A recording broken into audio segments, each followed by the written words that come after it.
입니다. 우리 이 시간 함께 제목 같이 한번 읽어보도록 할까요? 약한 나로 강하게. 약한 나로 강하게. 예, 벌써 요한계시록도 이제 두 번의 시간, 오늘을 포함해서 두 번의 시간밖에 남지 않았는데요. 오늘 그 6번째 빌라델비아 교회에 대해서 이야기를 하도록 하겠습니다.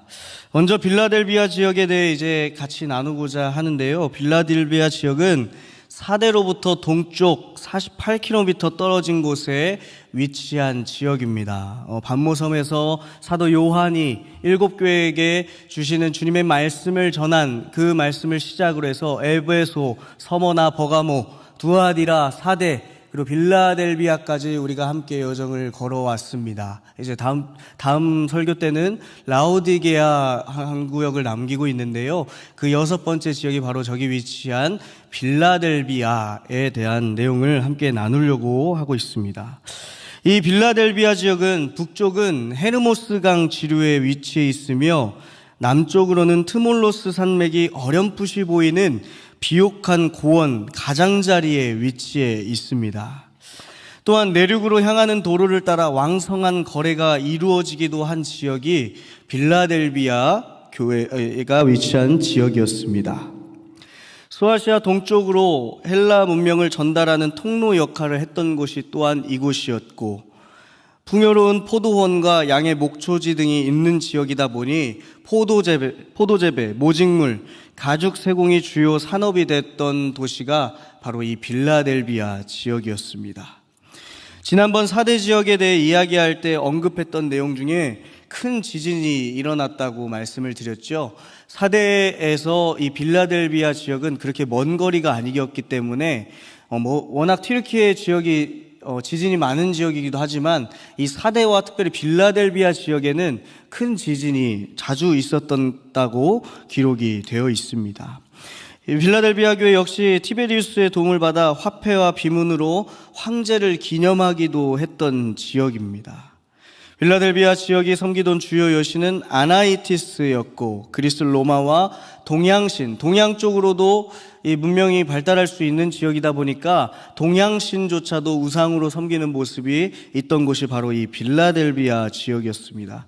그래서 이 빌라델비아를 소아테네로 불릴 만큼 우상이 범람했고 황제 숭배도 극심하여 많은 순교자가 생겨났던 지역이 바로 이 빌라델비아 지역입니다.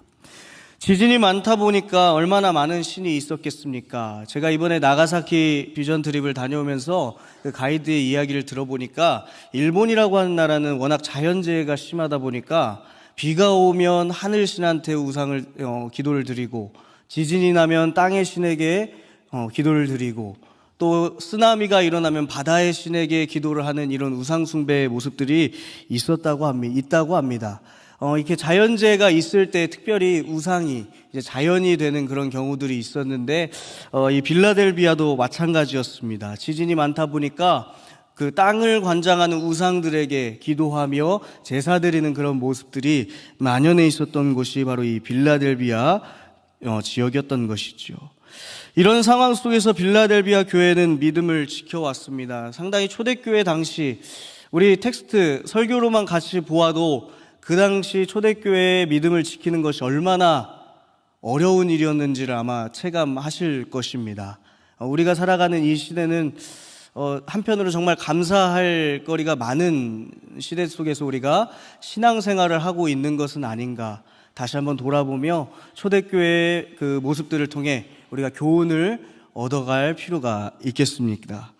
우리 빌라델비아 교회 터의 모습도 제가 한번 가서 봤는데, 현재 모습은 주후 600년쯤에 지은 요한 기념교회 터가 남아있는 곳입니다. 그러니까 초대교회, 그러니까 이 요한계시록에 있었던 말씀 당시에 지어진 교회의 모습이 아니라, 이 시간이 지난 후에 빌라델비아를 기념하며 그 교회 터 앞에 세운 기념교회가 바로 요한 기념교회로 세워져 있는 모습이죠. 그러나 지진으로 인해서 지금 저렇게 기둥밖에 남아있지 않는 모습으로 존재해 있는 곳이 바로 빌라델비아 지역입니다. 이 빌라델비아도 가보시면 아시겠지만, 우리 사진 계속 넘겨주실까요? 저렇게 교회 기둥만이 한 3개 정도가 덩그러니 남겨져 있습니다. 기둥만 보아도 그 교회가 얼마나 컸을지를 실감할 수 있는, 저 두 번째 다시 한번 앞에 사진 보여주시면 두 번째 사진에 어렴풋이 사람이 서 있습니다. 전데요. 크기를 실감하실 수 있겠지요. 얼마나 큰 교회였을지, 얼마나 기념할 때 지었는지 이렇게 모습을 나타낼 수 있는 모습이 저렇게 나타나 있습니다. 웅장했습니다. 그리고 교회터 주변에는 덩그러니 저렇게 헬라어 비문, 특별히 교회에 이제 말씀일지 모르겠습니다. 여러 가지 교회의 흔적이었던 모습들이 남겨 있는 모습들도 있고요. 다음에 보시면 빌라델비아 교회터, 저렇게 무너져서 건축물들이 저렇게 쌓여 있는 모습들도 주변에서 볼 수가 있습니다. 빌라델비아 교회터 역시도 사대 교회터와 마찬가지로 도심 가운데 덩그러니 남겨져 있습니다. 그래서 저 교회터 주변으로는 상가와 사람들이 살고 있는 건물들이 지어져 있고요. 그래도 빌라델비아 교회터는 아마 한 번쯤은 이 미디어로도 보셨을 텐데 많은 사람들이 오고 가면서 관람하고 또 기념하는 곳 중에 하나가 바로 이 빌라델비아 교회터입니다. 교회터와 함께 이곳에서 많은 헬라어와 히브리어로 된 비석도 발견한 모습들을 통해서 왕성한 교회 활동들이 있었을 거다라고 추측을 할 수가 있었겠지요. 바로 이 빌라델비아 교회의 상황, 그 어땠을지 우리가 함께 말씀으로 같이 보며 또 그 당시에 어떤 메시지로 우리에게 교훈을 주고 있는지 함께 돌아보며 나가도록 하겠습니다. 빌라델비아 교회의 서신 역시 예수님에 대해 이야기하며 시작합니다. 우리 7절 말씀 같이 한번 읽어보도록 할까요? 빌라델비아 교회의 사자에게 편지하라. 거룩하고 진실하사 다윗의 열쇠를 가지시니 곧 열면 닫을 사람이 없고 닫으면 열 사람이 없는 그가 이르시되. 아멘.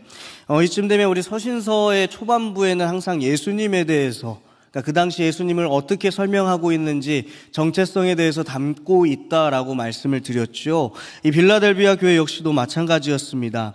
예수님에 대해 거룩하시며 진실하신 이라고 기록을 하고 있습니다. 거룩은 구약 성경에서 하나님을 지칭할 때 쓰이던 표현입니다. 그래서 구약 성경에 보시면 거룩하신 하나님에 대해 이렇게 기록을 하고 있습니다. 레위기 19장 2절에 보니까 너는 이스라엘 자손의 온 회중에게 말하여 이르라. 너희는 거룩하라. 이는 나 여호와 하나님이 거룩함이니라 라고 기록을 하고 있고요. 이사야 40장 25절에 보니까 거룩하신 이가 이르시되 그런즉 너희가 나를 누구에게 비교하여 나를 그와 동등하게 하겠느냐 하시니라. 거룩하신 하나님이라고 표현이 되어 있습니다. 그리고 하박국 선지자는 3장 3절 말씀을 통해서 하나님이 대만에서부터 오시며 거룩한 자가 바란산에서부터 오시는오다 셀라. 그의 영광이 하늘을 덮었고 그의 찬송이 세계에 가득하도다 라고 이야기를 하며 거룩하신 하나님에 대해서 이야기를 하고 있습니다. 이 거룩이라고 하는 표현은 구약 성경에서 유일하게 하나님께만 해당되는 내용이었지만 하나님이 은혜를 베풀어 주셔서 그가 선택하신 이스라엘 백성들에게도 거룩하도록 이야기를 말씀하셨습니다. 그렇다면 신약 성경에 와서는 어떻게 표현이 될까? 바로 예수님을 지칭할 때 표현이 되었습니다. 마가복음 1장 24절 보니까 나사렛 예수여 우리가 당신과 무슨 상관이 있나이까? 우리를 멸하러 왔나이까? 나는 당신이 누구인지를 아노니 하나님의 거룩한 자니이다 라고 표현이 되어 있지요. 또한 요한복음 6장 69절을 보니까 우리가 주는 하나님의 거룩하신 자인 줄 믿고 알았사옵나이다 라고 기록이 되어 있습니다.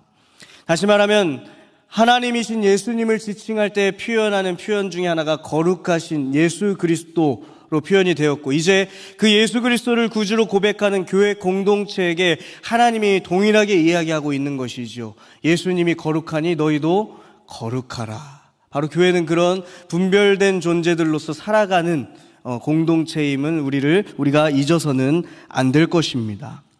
이처럼 하나님으로부터 나온 거룩하시니 예수님에 대해 이야기를 하고 있습니다. 거룩하신 이는 인간과 구별되는 참되고 살아계신 하나님이시며 홀로 온 세상 구원하고 새롭게 할 능력으로 새롭게 하시는 분임을 나타내는 표현인 것이죠. 예수님 역시 하나님과 동등한 거룩하신 하나님이심을 너희들이 기억해라 라고 표현하고 있는 것입니다. 그 다음으로 나타나 있는 것이 바로 진실하신 분이라고 나타나 있습니다. 이 진실하신 예수 그리스도에 대해서는 이렇게 표현을 하고 있습니다. 요한복음 1장 9절에 보니까 영생은 곧 유일하신 참 하나님과 그가 보내신 자 예수 그리스도를 아는 것이다. 그러니까 진실하신 주님을 알아가시는 것, 참 하나님이라고 표현을 하고 있는 것이지요. 또 요한일서 5장 20절에 보니 또 아는 것은 하나님의 아들이 이르러 우리에게 지각을 주사 우리로 참된 자를 알게 하신 것과 또한 우리가 참된 자 곧 그의 아들 예수 그리스도 안에 있는 것이니 그는 참 하나님이시요 영생이시라 라고 기록을 하고 있습니다. 이 두 구절을 통하여서 우리가 알 수 있는 것은 결국 거룩하시며 진실하신 이라는 것은 예수님은 구약 성경과 또한 우리가 알고 있는 하나님이심을 너희들이 잊지 말도록 이야기하고 있는 표현이 바로 거룩하고 진실하신 이라고 나타내고 있는 것입니다. 교회인 우리들도 마찬가지죠. 예수님은 그저 인간의 몸으로 오신 분으로 끝나는 것이 아니라 하나님께서 피조물인 인간의 몸을 입고 이 땅 가운데 오셔서 우리를 구원하여 주시고 십자가에 지시고 죽음을 당하셨지만 3일 만에 부활하심으로 인하여 우리에게 구원함을 주신 분임을 우리가 잊지 말아야 된다라는 것. 바로 빌라델비아 교회 교인들에게 이 사실을 다시 한번 상기시키며 예수님을 의지하며 나아가도록 이야기하고 있는 것이 바로 예수님의 정체성에 대해서 나타내고 있는 표현인 것입니다. 그리고 이어서서 예수님을 나타내는 중요한 표현이 나타나고 있는데요. 바로 다윗의 열쇠를 가지신 이라고 표현하고 있다라는 것입니다. 이것은 놀랍게도 구약시대 이사야 선지자가 예언한 것과 이어지는 표현입니다. 우리 이사야 22장 22절 말씀을 함께 읽어보도록 하겠습니다. 시작. 내가 또 다윗의 집에 열쇠를 그의 어깨에 두리니 그가 열면 닫을 자가 없겠고 닫으면 열 자가 없으리라. 아멘. 이사야 선지자는 구약 성경에서 예수 그리스도의 오심, 다시 말하면 메시아의 오심을 예언하는 대표적인 선지자 중에 한 사람입니다. 유다 지파 다윗의 후손으로 오실 메시아, 즉 예수 그리스도께서 소유하시는 열쇠가 있다고 이사야 선지자는 구약 시대부터 벌써 예언을 하고 있었던 것이지요. 이 열쇠는 주님께서 닫으시면 누구도 못 열고 주님께서 열어두시면 누구도 못 닫는 것을 나타내고 있는 표현으로 등장하는 것입니다. 예수 그리스도께서 우리에게 주어질 하늘나라 곧 새 예루살렘을 열고 닫는 이라는 것을 나타내고 있는 표현인 것이죠. 또한 요한계시록 1장 18절에 보면 한 열쇠가 등장합니다. 음부의 열쇠라고 나타나 있는데요. 이것은 사망의 문을 열고 닫는 열쇠입니다. 1장 18절 말씀과 오늘 우리가 함께 읽은 말씀을 같이 한번 돌아봤을 때에 다윗의 열매는 곧 생명의 문, 새 예루살렘으로 가게 되는 영원한 문을 지칭하는 열고 닫을 수 있는 열쇠라면 1장 18절에서 나와 있는 이 음부의 열쇠는 바로 사망의 문을 주관하는 열쇠를 나타내는 표현입니다. 다시 말하면 예수 그리스도께서는 이 열쇠를 가지신인데 다윗의 열쇠도 가지고 계시며 음부의 열쇠도 가지고 계신이라는 것은 곧 구원과 사망의 주관자 되시는 예수 그리스도라는 것을 우리가 기억해야 한다라는 것이죠. 구원과 함께 심판을 주관하시는 예수 그리스도의 그 정체성에 대해서 다시 한번 언급을 하고 있는 것입니다. 그러니까 우리의 생명의 주관자 되시는 하나님 예수 그리스도라고 하는 표현은 바로 여기에 나타나 있는 것이죠. 우리에게 영원한 생명뿐만 아니라 영원한 사망까지도, 영원한 죽음까지도 주관하시는 분은 바로 예수 그리스도 한 분뿐임을 나타내고 있는 것입니다. 그것에 대해서는 누구도 목사나 항존직이나 어떤 사람이나 어떤 위정자나 어떤 리더자나 다 할 수 없으며 오직 우리가 구주로 섬기는 한 분, 예수 그리스도께서 가지신 유일한 능력임을 우리는 잊지 말아야 할 것입니다. 바로 생명과 사망의 주관자 되시는 그 주님을 잊지 않도록 나타내고 있는 것이죠. 이어지는 8절 말씀은 빌라델비아 교회가 받게 될 주님의 칭찬에 대해서 나타나 있습니다. 빌라델비아 교회가 받았던 칭찬은 바로 작은 능력으로 믿음을 지켜낸 것에 있습니다. 이 빌라델비아 교회 역시 유일하게 칭찬을 들은 교회 중에 하나입니다. 서머나 교회와 마찬가지로 칭찬만이 남아있는 우리 8절 말씀 같이 한번 읽어보도록 하겠습니다. 볼지어다 내가 내 앞에 열린 문을 두었으니 능히 닫을 사람이 없으리라. 내가 내 행위를 아노니 내가 작은 능력을 가지고서도 내 말을 지키며 내 이름을 배반하지 아니하였도다 라고 기록하고 있지요. 작은 능력을 가진 이들이다 라고 표현을 하고 있습니다. 당시 이것은 빌라델비아 지역의 상황과 연결을 시켜서 우리가 바라볼 필요가 있습니다. 비옥한 땅임에는 분명하지만 그 지역에는 지진이 많이 일어나는 곳이었습니다. 지진이 일어나다 보니까 아까 교회터와 마찬가지로 건물을 지어놓으면 무너지게 되는, 그 당시에 무슨 내진 설계가 있었던 것도 아니기 때문에 지진이 일어나면 무너질 수밖에 없는 그 상황 가운데 있었던 것이지요. 그러다 보니 많은 사람들이 살지 않았음을 확인할 수가 있습니다. 자연재해가 많은 곳은 상대적으로 인구가 적겠지요. 그만큼 상업적으로 일할 수 있는 사람이 적어지게 된다는 내용입니다. 고대 로마 지리학자 스트라보라고 하는 사람은 자신의 글에 빌라델비아 지역에 대해 이렇게 서술하고 있습니다. 빌라델비아라는 도시는 항상 지진에 시달렸습니다. 집들의 벽은 끊임없이 갈라졌고 도시의 다른 부분이 서로 다른 시기에 영향을 받았습니다. 이러한 이유로 도시에는 사람이 거의 살지 않으며 대부분은 비옥한 토양 덕분에 시골에서 농사를 지으며 평생을 살아갑니다. 고대 지질학자가 빌라델비아 지역에 대해 서술하고 있는 내용이 바로 이 내용입니다. 사람들이 거의 살지 않으며 농사를 짓는 것이, 그러니까 비옥한 땅이었기 때문에 농사를 지으며 살아가는 그 모습들, 전원일기의 그 모습들이 빌라델비아 가운데 나타나 있다는 것이죠.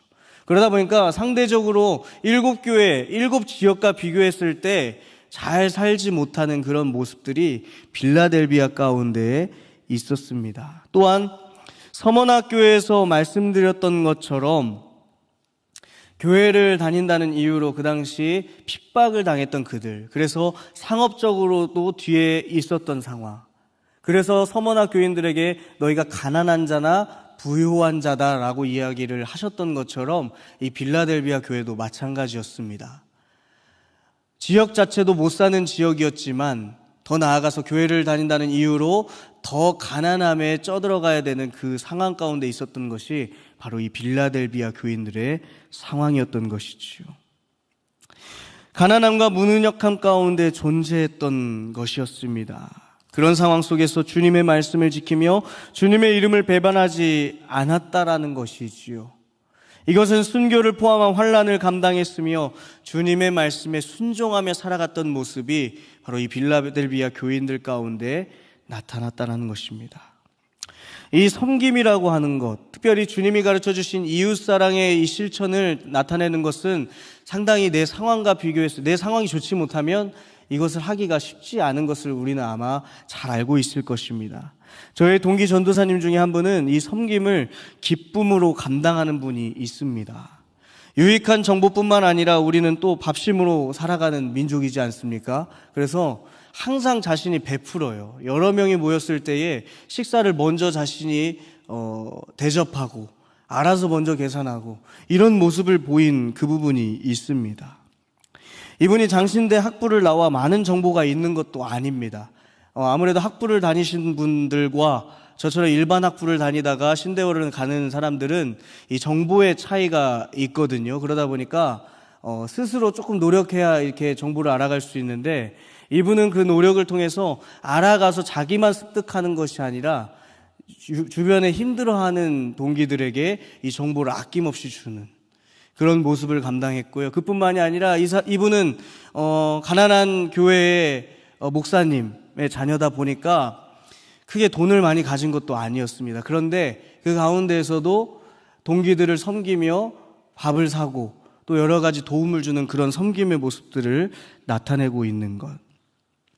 이분을 미워하는 사람이 거의 없는 것 같습니다. 사역도 최선을 다해서 하고 신대원에서 개인적으로 이 전도사님을 만난 것이 저의 인생의 복이라고 저는 생각하고 있습니다. 배울 것이 많이 있고 어렵고 힘든 가운데서도 섬김을 가지고 있는 그의 모습을 통하여서 많은 귀감을 얻게 되는 것이지요. 여러분, 어려운 상황 속에서도 어떤 일을 감당한다는 것은 바로 갑절로 기쁨을 주며 감사로 다가오는 경우들이 있습니다. 빌라델비아 교인들이 어려운 상황 속에서도 믿음을 지켰던 것은 바로 그 기쁨을 알았기 때문이지요. 그들이 뭐 대단한 것을 가졌던 것이 아니라, 그들이 뭐 대단한 능력을 가졌던 것이 아니라 하나님이 말씀하셨던 하나님 사랑과 이웃 사랑의 실천의 본을 보이고 있었던 것, 그리고 그 안에서 기쁨을 누리며 살아갔던 모습이 빌라델비아 교회가 가지고 있었던 것입니다. 그렇기 때문에 그들은 주님께 칭찬을 받았던 것이지요. 주님은 이 교회에 부어주실 축복에 대해 이야기합니다. 앞부분에 나오듯 내 앞에 열린 문을 두었으되 라고 이야기를 합니다. 이것은 우리가 함께 이야기한 열쇠와 연결이 되는 부분입니다. 여기에서 열린 문에 대해 세 가지로 해석을 보통 하는데요. 양의 문을 상징, 양의 문이라고 하는 것은 예수 그리스도께서 공생의 기간 동안 요한복음을 통하여서 나는 양의 문이니 나를 통하여 너희들이 구원의 길로 들어가노라 라고 말씀하셨던 그 양의 문을 상징하고요. 두 번째는 승리의 문을 의미하고 있고요. 세 번째는 전도의 문으로 상징한다 라고 이야기를 하고 있는데, 사실 맥락상 이 부분은 가능성이 낮은 해석입니다.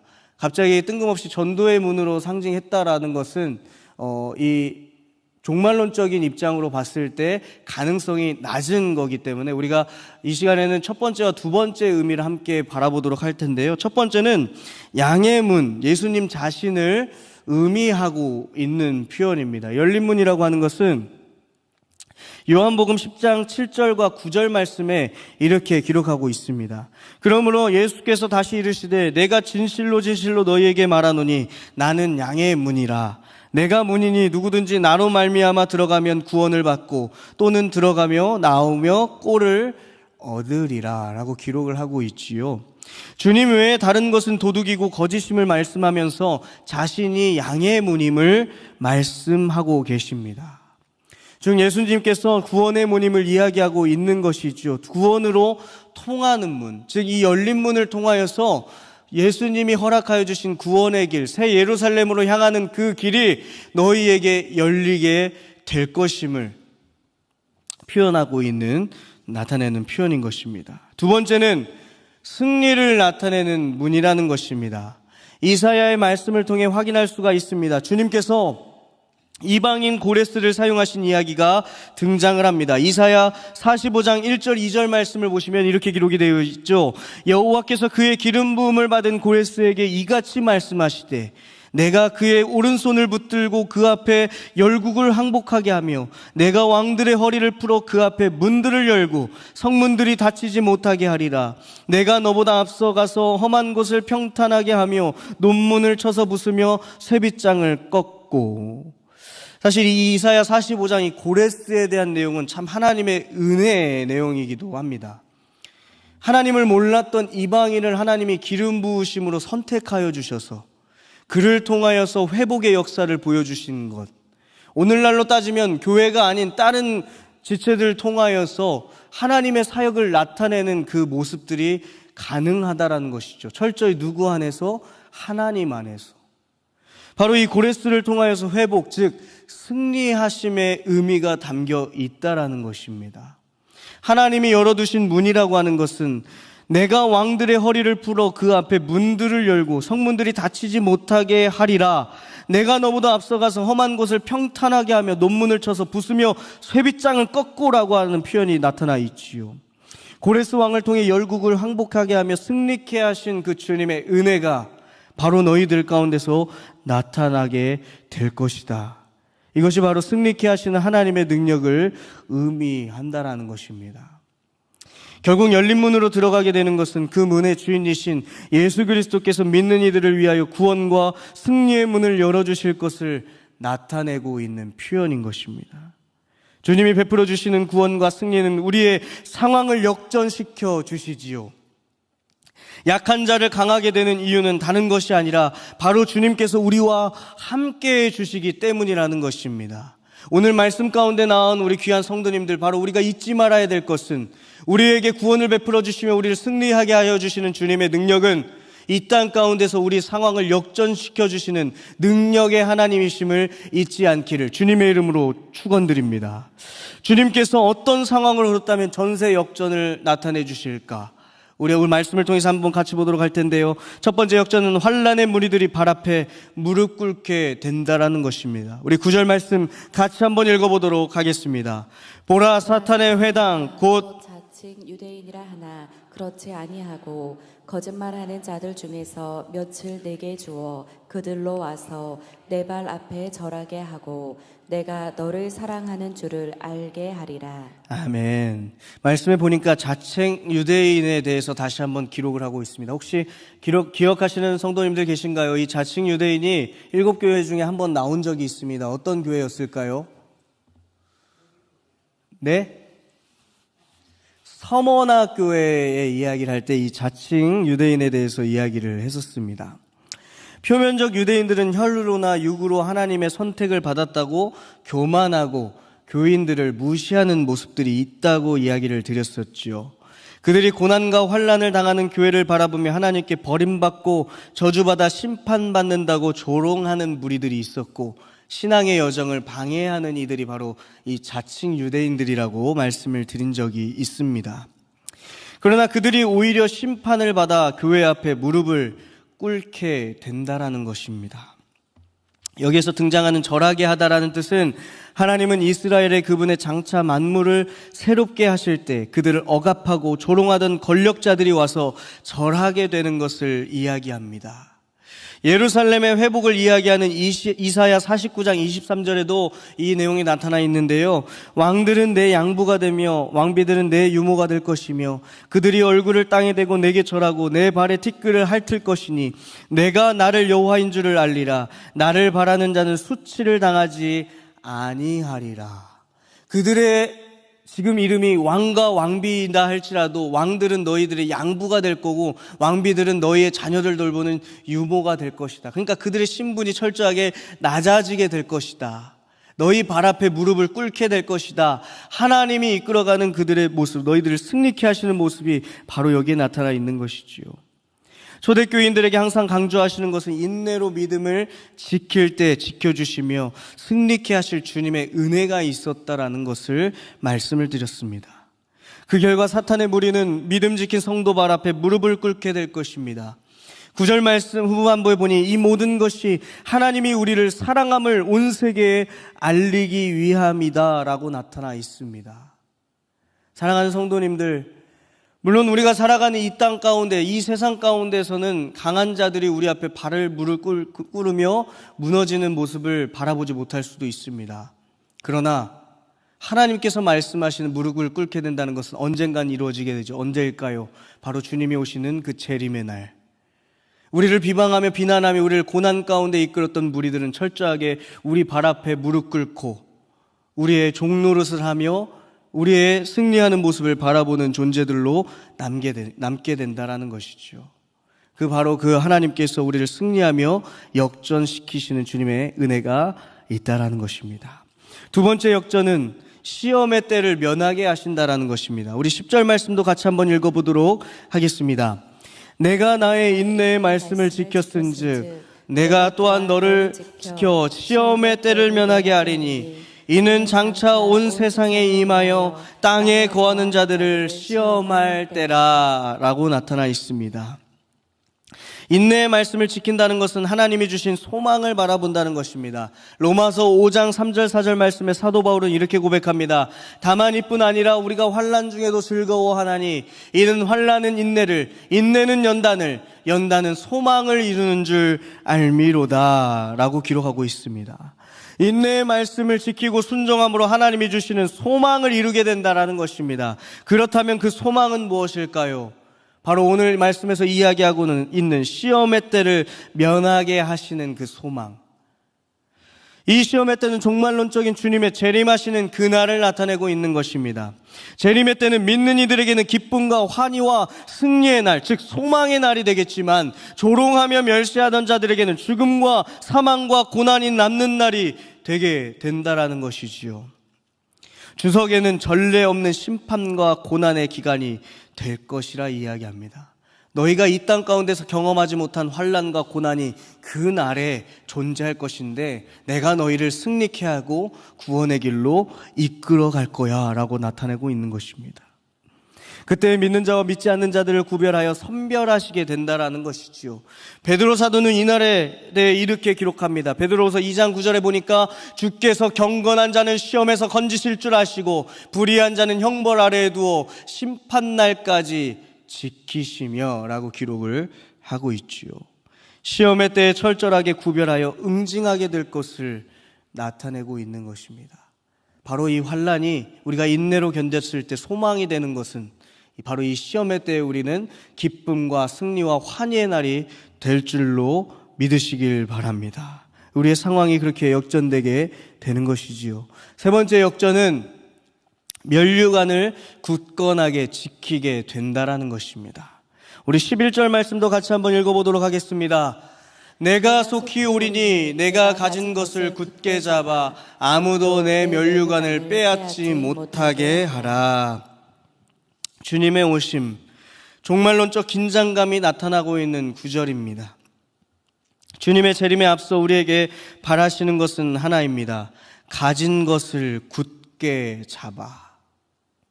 교인들에게 너희들이 믿음의 그 역할, 너희들이 전도를 통하여서든지 부모를 통하여서든지 너희들이 들은 그 믿음을 굳건하게 잡도록 이야기를 하고 있는 것이지요. 현대 사회 가운데 우리 현대 그리스도인들에게 이 믿음을 굳게 잡는 모습들이 많이 필요한 것은 아닌가 다시 한번 돌아봅니다. 우리의 삶이 너무나도 잘 살다 보니 배고픔 없이 있다 보니 다른 것을 붙잡으며 살아가죠. 세상의 권력과 어떤 정치적 이념이나 어떤 사상이 내 생각을 지배하고 예수님보다 앞서서 하나님을 이용하는 모습들이 나타나 있는 것. 여러분, 그거는 주님을 굳건하게 잡는 모습이 아닙니다. 주님을 굳건하게 잡는다라는 것은 내가 삶 속에서 얼마나 주님의 이름을 들었을 때 기쁨과 자유함 안에서 우리가 살고 있는지를 다시 한번 돌아봐야 된다라는 것이지요. 철저하게 돌아보며 개혁하는 신앙이 우리 안에 필요하다라는 것입니다. 굳건하게 믿음을 잡고 있는 삶. 그 굳건한 믿음을 가졌을 때에 하나님께서 면류관을 빼앗지 못하게 하신다라고 말씀하고 있습니다. 이 면류관은 운동선수가 승리할 때 화관이 주어지는 것처럼, 승리의 관이 주어지는 것처럼 그리스도께서 오실 때 그들을 위해 예비된 승리의 면류관이 있다라는 것입니다. 그러니까 주님이 오시는 그 재림의 날에 저와 우리 성도님들 한 분 한 분 머리 위에 주님이 예비하여 주신 그 면류관이 존재한다라는 것이죠. 구별케 하시는 주님의 은혜. 생명관의 관이 주어질 약속을 소망하며 환난을 견뎠던 서머나 교인들이 받은 면류관이 빌라델비아 교인들에게도 동일하게 주어지게 된다는 것입니다. 환난을 주는 이들에게 철저한 응징과 패배와 사망이 있을 때 그들에게 십자가의 도를 끝까지 지켜 인내함으로 승리의 관이 주어지게 된다는 것이지요. 세상의 연약한 자들을 들어 사용하시는 주님의 은혜가 바로 여기에서 나오는 줄로 믿으시길 바랍니다. 역전시키는 주님으로 날마다 승리하는 우리 모두가 되기를 주님의 이름으로 축복합니다. 그리고 이어지는 12절 말씀에서 빌라델비아 교회와 약속을 하시는데 우리 12절 말씀도 같이 한번 읽어보도록 하겠습니다. 이기는 자는 내 하나님 성전의 기둥이 되게 하리니 그가 결코 다시 나가지 아니하리라. 내가 하나님의 이름과 하나님의 성 곧 하늘에서 내 하나님께로부터 내려오는 새 예루살렘의 이름과 나의 새 이름을 그의 위에 기록하리라. 아멘. 이기는 자에게 하나님 성전의 기둥이 되게 하리니라고 이야기를 합니다. 아까 말씀드렸듯이 빌라델비아는 뭐가 많다고 말씀을 드렸죠? 지진이 많다고 말씀드렸죠. 성전의 기둥이 되리라는 것은 당시 지진이 많았던 시대 배경을 우리가 기억해야 할 필요가 있습니다. 지진이 났을 때 가장 큰 피해를 받고 피해를 주는 것은 건축물이라고 말씀을 드렸지요. 이 건축물을 든든하게 지킬 것은 바로 이 기둥이 얼마나 튼튼한지가 관건이 되는 것입니다. 지진이 있는 곳에서 가장 중요한 역할을 하는 이 든든한 기둥, 든든히 집을 지켜주는 이 기둥. 빌라델비아 사람이라면 누구든지 기둥이 중요함을 알고 있었을 것입니다. 아까 교회터 요한 기념교회의 모습을 봤을 때도 기둥만이 덩그리 남아 있던 것처럼 든든하고 가장 안전한 하나님의 크신 은혜가 있다고 말씀을 주신 것이죠. 내가 너희를 성전 기둥으로 삼아주겠다라는 것은 내가 너희와 함께 든든히 너희를 지켜주며 함께 하실, 무너지지 않게 하실 그 주님의 은혜가 너희 안에 있게 된다라는 것입니다. 내가 너희를 지켜줄게. 하나님의 나라 새 예루살렘의 영원한 구성원이 될 것을 이야기하고 있죠. 그 말씀을 토대로 이서인지 빌라델비아 교회는 큰 기둥이 무너지지 않고 든든하게 서 있는 모습을 발견할 수가 있습니다. 더 나아가 주님은 기둥에 이름을 기록해 주신다라고 말씀하고 있습니다. 총 3가지의 이름이 나타나 있습니다. 하나님의 이름, 하나님 성의 이름, 주님의 새 이름을 기록한다고 나타나 있지요. 기둥 위의 기름은 각각 이 의미들을 담고 있습니다. 하나님의 이름이라고 하는 것은 구속사역으로 우리가 하나님께 속하는 존재들임을 나타내고 있는 것이죠. 하나님 성의 이름은 새 예루살렘에 거하게 된 너희들의 하나님의 백성의 이름이다 라고 하는 것을 나타내고 있는 것입니다. 주님의 이름이라고 하는 것은 그리스도인이 가지게 될 새로운 정체성, 주님을 믿는다고 고백했을 때 우리가 새로운 피조물이 되는 것처럼 그리스도인이 가지게 될 새로운 정체성을 기둥 위에 이름을 적어두신다라고 기록을 하고 있는 것입니다. 기둥에 이름을 새김은 결국 하나님의 백성이 되며 새 예루살렘에 우리가 입성하게 될 존재들임을 나타내는 표현이 바로 기둥 위의 이름, 너희를 성전 기둥으로 삼아준다라고 한 의미가 바로 거기에 나타나 있는 것입니다. 이것에 대해 요한계시록은 비교하며 기록하고 있는 것을 우리는 확인할 수가 있습니다. 첫 번째는 짐승의 이름이 나타나 있는데요. 요한계시록 13장 16절 17절 말씀에는 그가 모든 자 곧 작은 자나 큰 자나 부자나 가난한 자나 자유인이나 종들에게 그 오른손에나 이마에 표를 받게 하고 누구든지 이 표를 가진 자 외에는 매매를 못하게 하니 이 표는 곧 짐승의 이름이나 그 이름의 수라 라고 기록이 되어 있지요. 하나님을 따르지 않는 자들 머리 위에 이마 가운데 이 표, 짐승의 이름을 가진 자들로 너희들을 삼아줄 거다. 사망으로 가는 자들에게는 이 짐승의 이름이 존재하게 된다는 것이죠. 그래서 어떤 이단 중에는 666을 이야기하면서 짐승의 표를 받으면 안 된다 이야기하지만 여러분, 이 666이라고 하는 것은 전에 말씀드렸듯이 그다음 헬라어에는 각각의 숫자의 의미들이 있습니다. 그래서 이 네로 황제의 이름을 헬라어로 쭉 폈을 때 합쳤을 때의 그 숫자가 666입니다. 당시에 사람들이 상징적으로 받아들일 수 있었던 악마의 숫자라고 이야기했던 것은 네로 황제의 극심한 박해와 고난이 있었기 때문에 그는 사망의 이름, 그러기 때문에 666으로 표현한 것이고요. 지금의 이야기하는 무슨 베리집 이런 것은 전혀 무관한 내용들입니다. 이단들이 설파하는 내용들이지요. 그것을 이야기하는 것이 아니라 여기에서 이 표를 가진다라는 것은 상징적인 의미인 겁니다. 사망을 가진 이들, 영원한 죽음으로 가게 되는 그들의 머리 가운데는 짐승의 이름이 기록될 것이다. 왜냐하면 반대로 우리에게는 주님의 이름이 이마의 가운데 표현이 되죠. 요한계시록 14장 1절 보니까 이렇게 기록되어 있습니다. 요한계시록 22장 4절과 14장 1절 또 내가 보니 보라 어린 양이 시온산에 섰고 그와 함께 14만 4천이 서 있는데 그들의 이마에는 어린 양의 이름 그 아버지의 이름을 쓴 것이 있더라. 요한계시록 22장 4절 말씀에는 그의 얼굴을 볼 터이요 그의 이름도 그들의 이마에 있으리라. 이러니까 비교가 되지요. 상징적인 표현인 겁니다. 영원한 생명의 길로 가는 이들에게는 주님의 이름이 이마 가운데 표를 통하여서 나타낼 것이고 영원한 죽음으로 가게 되는 이들에게는 짐승의 이름이 그의 이마 가운데 표현이 되게 된다라는 것. 그러니까 지금 나타내고 있는 그 이단들의 모습은 말장난에 불과한 것이죠. 현대적 문화에 그것을 입각시켜서 현대적으로 해석을 하는 그 모습들. 짐승의 이름과 바로 예수님의 이름은 여기에서 차이가 있다라는 것을 우리가 기억하셔야 할 것입니다. 우리가 받게 될 이름은 오직 주님의 이름밖에 없음을 믿으시며 하나님을 소망하며 끝까지 믿음 가지고 살아가는 우리 모두가 되길 주님의 이름으로 축복합니다. 사랑하는 성도 여러분, 말씀을 마무리하겠습니다. 빌라델비아 교회는 누가 봐도 연약하고 힘이 없는 교회였습니다. 가난하고 규모가 작으며 아무런 능력이 없어 보이는 교회였을 것입니다. 그러나 그들을 향한 하나님의 평가는 강하고 능력 있는 표현이었습니다. 그들이 했던 것은 다른 것이 아니라 하나님의 말씀에 순종했다라는 것입니다. 어떤 대단한 것을 드리거나 대단한 행동을 취했던 것이 아니라 어떤 고난이나 역경이 있다 할지라도 주님 말씀에 순종하며 나아왔다라는 것이 오늘 말씀의 키 포인트입니다.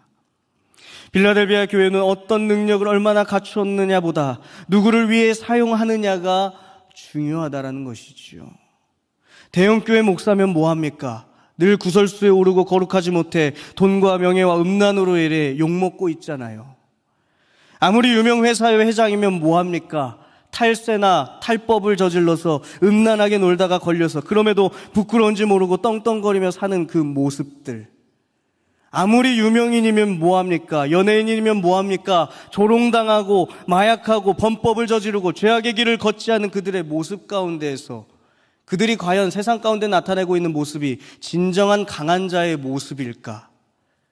우리는 다시 한번 돌아볼 필요가 있다라는 것이죠.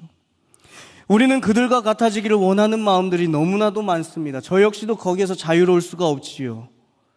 너무나도 그들의 모습과 같아지기를 소망합니다. 많은 돈을 갖기를 소망하고 많은 부동산, 많은 주식들, 많은 명예와 많은 권력을 얻기 위하여 우리는 최선을 다해 살아가며 겉에 있는 강함을 유지하려고 합니다. 그런데 정말 그것이 하나님의 뜻일지는 우리가 다시 한번 돌아봐야겠지요. 끝까지 묻고 또 물어야 할 것입니다. 지난번에 이야기한 사대교회, 그리고 다음에 이야기할 라오디게아 교회는 부유한 교회였습니다. 그런데 그들의 실상은 어떻지요? 책망이 더 컸습니다. 라오디게아 교회는 심지어 칭찬이 없습니다. 다음번에 확인하겠지만 오히려 그들은 하나님 앞에 책망만 듣는 교회들이었습니다. 왜 약한 자를 사용하시고 가난한 자를 세워주시는 것일까? 그들은 먼저 자신의 부족함을 인정하고 하나님께 매달릴 수 있는 겸손함이 있기 때문입니다. 다 잃어도 이미 다 잃었기 때문에 주님만 의지하며 주님 앞에 나갈 수 있었던 그 믿음의 고백들. 스스로 강하고 부하다 하는 자는 교만하기가 쉽습니다. 그럼 교만한 자들의 특징은 뭐냐면 주님을 찾지 않습니다. 내가 이미 다 가졌기 때문에 주님 앞에 기도할 필요가 없다라고 생각을 하는 것이죠. 심지어 그리스도인이라 할지라도. 그러나 주님 앞에 매달리는 이들은 겸손히 주님의 말씀을 구합니다. 그리고 헛된 것을 품고 살아가는 것이 아니라 오직 주님의 능력을 구하며 말씀대로 살아가기를 힘쓰는 이들입니다. 여러분, 단순히 세상 가운데서 내가 돈이 없고 권력이 없고 명예가 없고 그 약한 것을 의미하는 것이 아니라 믿음 안에서의 약함도 우리가 돌아볼 필요가 있다라는 것이죠. 믿음을 통한 우리에게 오는 환난과 우리의 약해짐. 그 안에서 주님은 우리를 매달리는 자들과 주님을 의지하는 자들에게 능력 주시고 하나님이 함께 하시는 소망이 있는 줄을 우리가 바라보기를 소망합니다. 고린도전서 1장 18절 말씀 읽고 말씀을 마무리하겠습니다. 이렇게 기록되어 있지요. 십자가의 도가 멸망하는 자들에는 미련한 것이요 구원을 받는 우리에게는 하나님의 능력이라. 이 믿음의 고백으로 살아가 하나님의 능력을 경험한, 그래서 끝까지 인내하고 견뎌내서 하나님이 주시는 면류관을 획득하는 저와 우리가 모두가 되길 주님의 이름으로 축복하고 축원드립니다.